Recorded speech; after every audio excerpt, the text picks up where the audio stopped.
Tenterani nomeriga даже pod nomer qo'yilmasa ham udar bo'ladi. Mana qarang. Nomeri alohida tema o'zi aslida, lekin bez pod nomer qo'yilgan. Biza bu mashinaga nima qilyapmiz? Bu narsani bitta ko'rganda tushundingizmi, tushunmadingizmi? Izohlarda yozib qoldiring. Agar bitta ko'rishni o'zidan nimaligini bilgan bo'lsangiz, har qatdan mashinaga qo'yiladigan narsalarni ancha professional bo'lib qolibsiz. Bu narsa BSM bo'ladi, ya'ni slepovoy zona.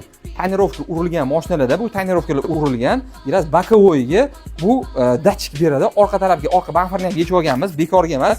Mashinani yaqinroq olib kelsangiz, mana shu datchigi taxminan mana shu joylarga tushadi.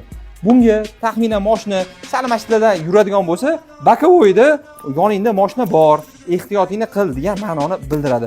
Bu tonirovka urilgan libboy mashinaga tushadi. Bokovoylarga chizdirib ham beramiz. Mana datchiklari mana yonadigan bo'ladi.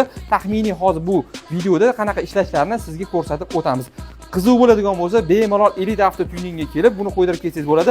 Yo'qida sizning mashinangiz markasi nima modelligini kommentariyada yozib qoldirsangiz, nech pulga uстановkalar bilan aylanishini men sizga narxini aytib o'taman. Bu xizmatlar bo'yicha bemalol ishlarni Elite Auto Tuningga qilib ketsangiz bo'ladi. Salomat bo'ling, bizani kuzatishda davom etinglar.